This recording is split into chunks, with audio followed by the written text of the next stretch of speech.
Bismillahirrahmanirrahim. Alhamdulillahirabbil alamin. Allahumma shalli wa sallim ala sayyidina Muhammadin wa ala alihi wa sahbihi ajmain.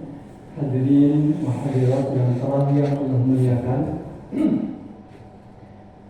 Suatu ketika Nabi ditanya oleh para sahabat tentang hal apa yang paling bisa memasukkan seseorang ke dalam surga.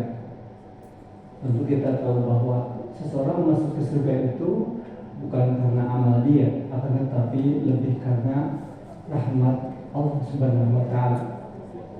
Ketika Nabi ditanya seperti itu, apa jawaban beliau?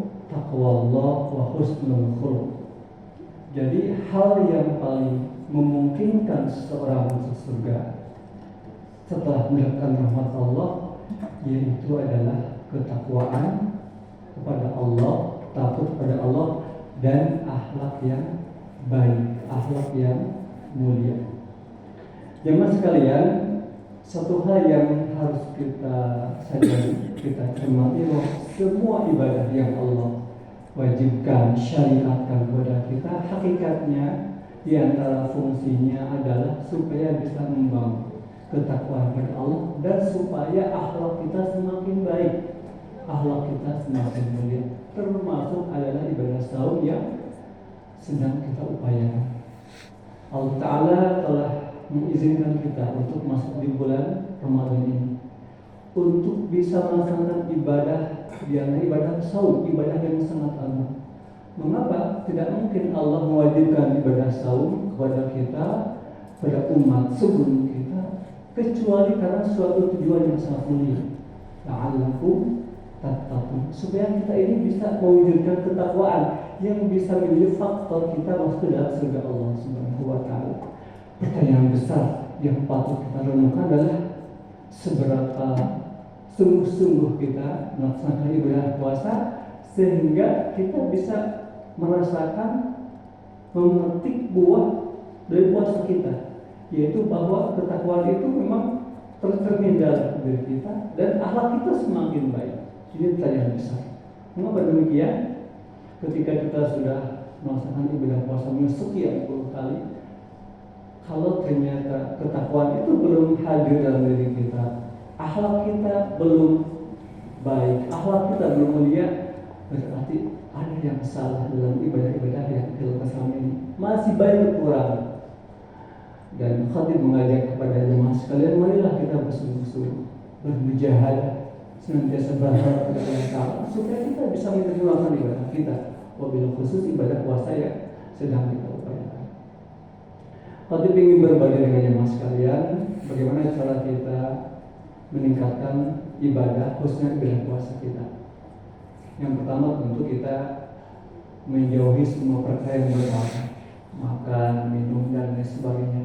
Dan insya Allah kita semua mampu, tidak ada masalah kok. Hanya memindahkan makan, ya, kita makan sahur kemudian menahan sampai maghrib, insya Allah semua kita kuat dengan izin Allah, dengan taufikul Allah, semua kita mampu insya Allah.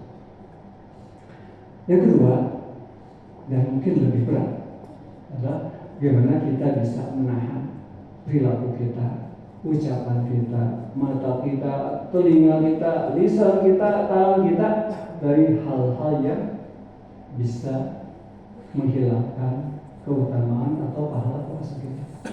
Kata Nabi, man lam yada' qawla zur wal amal bihi falaysa lillahi hajatun fi an yada'a ta'amahu wa syarabahu, atau qala Rasulullah. Dan siapa yang puasa tetapi dia tidak mampu menghindari diri dari ucapan tindakan yang buruk, ucapan yang kotor, perilaku yang negatif, maka kalau bahasa kita, Allah nggak butuh dari ibadah puasa seperti itu. Dengan kata lain, kita sebuah gambaran puasa yang tanpa makna sebetulnya. Inilah yang sangat berat bagi kita. Dan kalau kita mampu mewujudkan ibadah puasa yang disertai dengan disiplin yang tadi, menjaga semua perilaku kita, tindakan kita, lisan kita, maka kita terlatih mengontrol diri kita.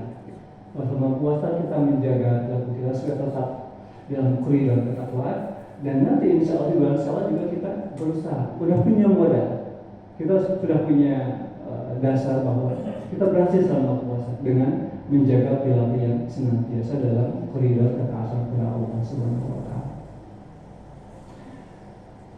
Yang ketiga ya Mas sekalian, bagaimana caranya supaya kita dalam keadaan puasa tapi kita masih tetap relatif produktif.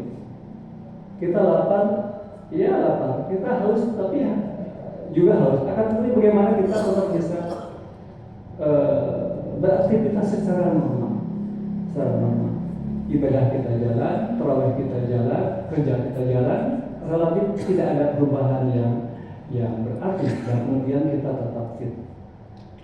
Jemaah sekalian, salah satu esensi ibadah puasa adalah bagaimana kita mengontrol hawa nafsu kita.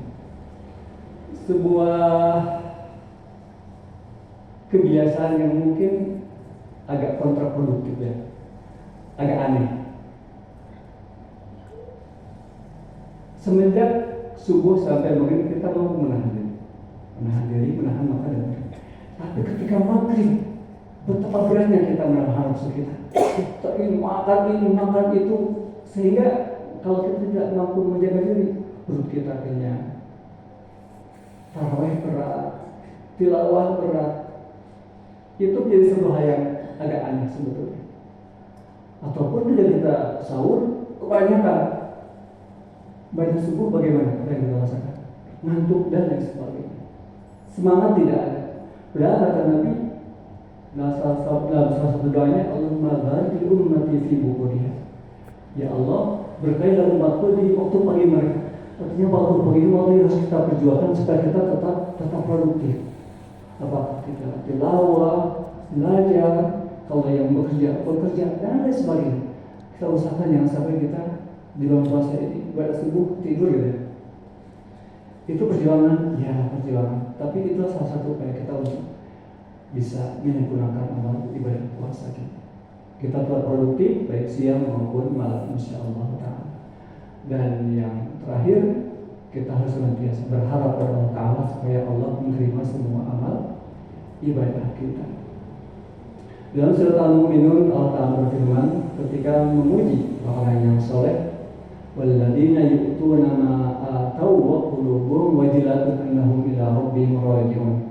Dan mereka yang melaksanakan apa yang mereka lakukan sambil hati mereka senantiasa takut bahwa mereka akan kembali kepada Allah Ta'ala. Aisyah bertanya pada Nabi, ya Rasul, apakah ayat ini berkaitan dengan orang yang ahli maksiat, tukang mencuri, tukang zina, hati mereka takut diadab oleh Allah? Tidak, kata Rasul. Mereka adalah orang yang taat, orang yang puasa, orang yang sholat, dan ibadah yang lainnya. Hati mereka takut bahwa ibadah mereka tidak diterima oleh Allah Subhanahu wa Ta'ala. Poinnya adalah kita jangan terlalu pede dengan semua ibadah yang kita lakukan. Kita sudah sholat, tarawih, saum, haji, umrah, dan lain sebagainya. Kita jangan terlalu pede, jangan terlalu bangga dengan semua yang kita lakukan. Mengapa? Ya, hakikatnya kita tidak tahu apakah ibadah kita layak diterima oleh Allah Subhanahu wa Ta'ala. Kita yakin bahwa Allah pasti membalas amal ibadah kita, tetapi pertanyaannya kita tidak pernah tahu apakah amal kita layak diterima atau tidak. Jemaah sekalian, barangkali itu yang bisa aku sampaikan. Mudah-mudahan Allah senantiasa memberikan taufik kepada kita untuk bisa menyempurnakan ibadah, khususnya di bulan Ramadan ini. Mudah-mudahan kita bisa memetik buah ibadah kita berupa kemuliaan, berupa ketakwaan dan akhlak yang mulia. Aqulu qouli hadza wa astaghfirullah li wa lakum. Assalamualaikum warahmatullahi